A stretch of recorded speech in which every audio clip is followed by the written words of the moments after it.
Bonjour à toutes et tous.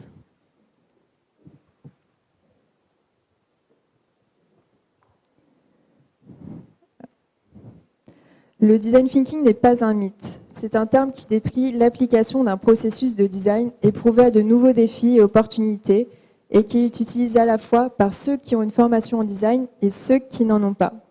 Ces mots qui ont été prononcés par Bill Moggridge nous amènent à reconsidérer deux choses. La première, c'est que le design ou l'art de la conception développe des ramifications méthodologiques comme le design thinking qui ont l'immense intérêt de rendre la capacité d'innover accessible à toutes et tous. C'est un processus qui a déjà fait ses preuves et qui permet notamment l'intégration de la dimension sociale aux arbitrages technico-économiques. Et on sait à quel point on en a besoin. La seconde, c'est que nous sommes dans un contexte d'urgence climatique. Nous récoltons quotidiennement les revers de nos modes de production et de consommation fantasmagoriques et consuméristes du siècle passé. Feux de forêt, sécheresse, déclin de la biodiversité ou encore raréfaction des ressources sont autant de signaux qui doivent nous alarmer quant à l'immense challenge qui nous attend pour maintenir l'habitabilité terrestre. Pardon de casser un peu l'ambiance. Bon, maintenant, imaginez l'impact que nous pourrions avoir si l'on réunissait nos facultés pour concevoir des produits et des services qui s'ancrent dans la durabilité. Comment ? Eh bien, en adoptant une approche un petit peu plus globale, en se basant effectivement sur ce qui relève des besoins humains, mais pas seulement.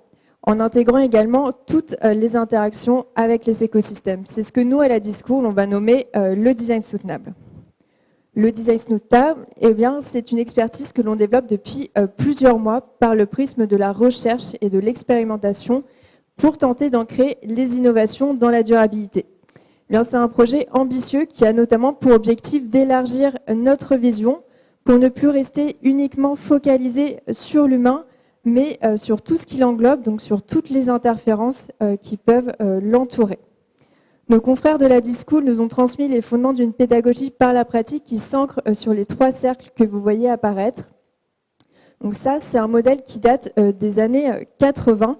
Donc on va partir de l'utilisateur pour tester la désirabilité, puis on va s'intéresser et mettre à l'épreuve la technique à travers la faisabilité, et enfin on va tester la viabilité du modèle économique, donc la dimension business. Dans ce modèle-là, on ne prend pas encore en compte l'environnement. On savait qu'à l'époque, c'était déjà un gros défi que d'intégrer la dimension sociale, mais aujourd'hui, on doit vraiment pouvoir aller plus loin. Donc c'est pourquoi, dans la version enrichie que vous voyez apparaître, on a ce triangle qui représente la planète qui va vraiment agir comme un filtre, qui va en fait venir contraindre nos 3 dimensions pour guider un petit peu et préciser les champs de la conception. Donc si vous regardez d'un petit peu plus près, au centre, on a 3 termes qui apparaissent. Donc sobriété, circularité et éthique qui vont être ici comme des impératifs de conception, comme des guides qui vont nous suivre sur l'ensemble de la démarche. Par exemple, on va réinjecter de la sobriété dans les usages et dans la technique, mais également de la circularité dans le cycle de vie de l'objet ou encore dans le cycle de vie de l'objet. Et on a également du coup l'éthique qui va nous permettre d'être réinjecté dans les valeurs de l'entreprise, mais également dans la relation que l'utilisateur va pouvoir développer avec le produit. Donc nous, on va parler de covivence dans le sens où l'humain, eh bien, il partage son lieu de vie avec d'autres entités. Le prisme nous emmène donc à prendre en compte les interdépendances dans l'optique de respecter l'harmonie entre les humains et les autres règnes, tout en maintenant un vivre ensemble sans rapport de domination, qui permettent néanmoins d'augmenter l'expérience vécue de l'humain dans cet espace qui est donc partagé. Donc notre parti pris, c'est aussi de considérer que ces facteurs environnementaux, ils n'interviennent pas à une étape bien précise du conception, mais bien sur l'ensemble de la démarche.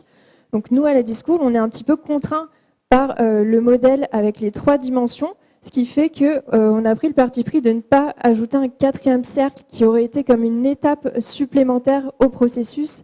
Donc on aurait traité vraiment l'environnement à la fin du process. Nous, on choisit vraiment d'intégrer ces questions-là de A à Z, depuis la définition des besoins jusqu'à la fin de vie de l'innovation.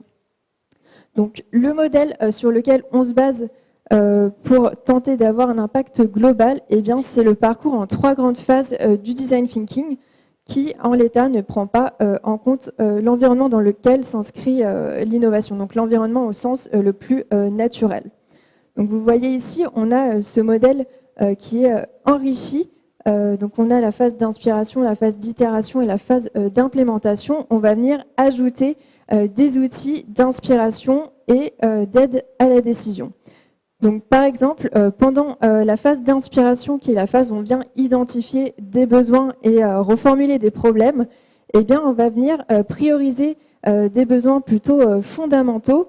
On va également cartographier toutes les parties prenantes, bien sûr, humaines, donc les utilisateurs, les experts, mais également les parties prenantes non humaines, donc quelles sont les autres espèces et les ressources qui s'inscrivent dans ce contexte. Ensuite, dans l'étape d'idéation, eh bien, on va imaginer des fonctionnalités supplémentaires qui pourraient en fait bénéficier à ces autres espèces. On va également booster l'idéation par des affirmations en lien avec le cycle de vie, ou encore vraiment s'inspirer des formes et des procédés de la nature. Donc on le verra ça un petit peu plus tard. Donc vous le voyez, ces outils de préconisation, d'inspiration, d'aide à la décision qu'on vient ajouter, eh bien, ils sont empruntés à différents grands concepts. Donc, vous en avez peut-être déjà entendu parler pour certains. On aura l'occasion de les développer tout au fil de la journée, puisqu'on a des experts qui sont avec nous. Donc on a par exemple l'éco-conception qui s'ancre sur l'analyse du cycle de vie, on a l'innovation frugale, on a le biomimétisme, je vous le disais, qui puise son inspiration dans le catalogue du vivant, on a le biodesign qui vient co-créer avec le vivant, ou encore le design systémique qui, lui, s'ancre vraiment sur une analyse des systèmes pour venir déceler les interférences. Donc là également, c'est un parti pris que de vouloir extraire des caractéristiques et des modes opératoires de chacun d'eux pour les réinjecter au processus existant de design thinking, puisqu'on cherche vraiment à avoir en fait une approche globale. Ce sont des concepts qui sont très riches et très intéressants, mais en fait, si on les considère vraiment séparément, indépendamment les uns des autres, eh bien, on peut avoir certaines zones creuses qui apparaissent dans la quête de soutenabilité. Donc on le voit par exemple avec la slide qui arrive juste après. Donc ça, c'est à UPM, donc l'Université Polytechnique de Madrid. Donc eux, ils ont mis en place une action un petit peu comme à l'école des ponts, mais de façon beaucoup moins systémique. Donc ils ont commencé à récolter des déchets plastiques au sein de l'école, donc des déchets comme des bouteilles en plastique qui émanaient du réfectoire. Ils ont fait en sorte de les transformer en petits graviers pour ensuite en faire des bobines de fil qui puissent être utilisées pour imprimer des objets en 3D et réutiliser du coup ces objets au sein de l'école.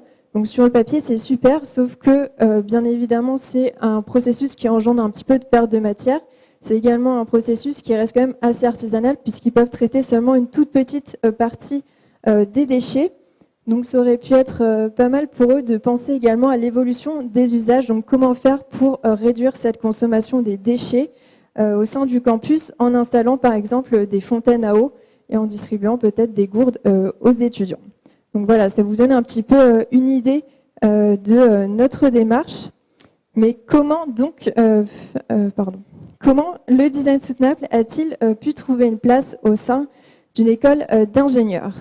Eh bien, on reproche souvent aux étudiants d'école d'ingénieurs d'être dans une pensée un petit peu calculatoire. Certains iront jusqu'à dire qu'ils sont même dépourvus de sensibles. Pourtant, leurs convictions, elles, eh bien, elles sont bien ancrées.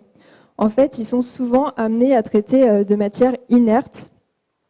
Cependant, comment faire en sorte de faire évoluer leurs pratiques en s'appuyant sur leurs responsabilités sociales? Eh bien, en les amenant à développer des compétences annexes pour que l'ingénieur citoyen de demain, eh bien, il soit capable de prise de position critique, argumentée dans les décisions qui pourront être prises en entreprise. Les enjeux, ils sont multiples et ils doivent notamment permettre à ces futurs ingénieurs de développer des réflexes de sorte à ce que les facteurs environnementaux, tous ces paramètres ne soient plus pris comme des pièces qu'on rajoute, mais que ce soit vraiment bien ancré à leur culture et à celle de l'entreprise. Donc pour ça, on va faire en sorte qu'ils développent une vision écosystémique, qu'ils prennent également en main des outils d'inspiration, d'analyse, d'aide à la décision. On va également faire en sorte d'accroître un petit peu leurs connaissances concernant les cycles naturels et d'établir un dialogue avec des scientifiques liés davantage aux sciences du vivant. Voilà, donc je vous parlais de la responsabilité sociale de ces ingénieurs qui nous amène à développer un axe de travail au sein d'un réseau d'universités européennes qui s'appelle ELISA et au sein d'une communauté qui s'appelle Circular ELISA dans lequel des actions sont menées en faveur de l'économie circulaire. Donc la semaine dernière, avec Quentin, on a eu la chance de pouvoir se rendre justement à Madrid à l'université Polytechnique pour découvrir toutes les actions qui sont initiées au sein du campus. Et l'objectif, ça va vraiment être de profiter de cette richesse pour venir un petit peu partager nos connaissances, les faire grandir également. Donc on aura l'occasion au mois de septembre de mener un pilote de 2 jours au cours duquel on va justement pouvoir challenger notre proposition puisqu'à terme, on souhaite proposer une formation aux professionnels en complément de la formation en design thinking. Et on va également se questionner sur la transférabilité de ce modèle à un public étudiant pour qu'on puisse par la suite donner un cours aux premières années de l'école des ponts. Et enfin, il y a quelque chose d'un petit peu plus large, c'est qu'on souhaite également profiter de tous ces chercheurs pour porter une réflexion un petit peu plus globale sur le rôle du concepteur, donc le concepteur au sens large, dans un contexte de transition écologique. Voilà, donc en fait, la technique, bien qu'elle soit critiquable sous certains aspects, elle ne s'oppose pas forcément à la biodiversité, et elle peut même permettre de la conserver, voire de l'enrichir. Donc c'est d'ailleurs ce que va nous partager Justine Laurent en nous parlant du design circulaire et des impacts positifs qu'il peut générer. Donc Justine est directrice associée de l'agence de stratégie dédiée à l'économie circulaire Circulab. Elle accompagne notamment des grands groupes, des entrepreneurs et des territoires à comprendre et à appliquer le design circulaire. On va accueillir Justine.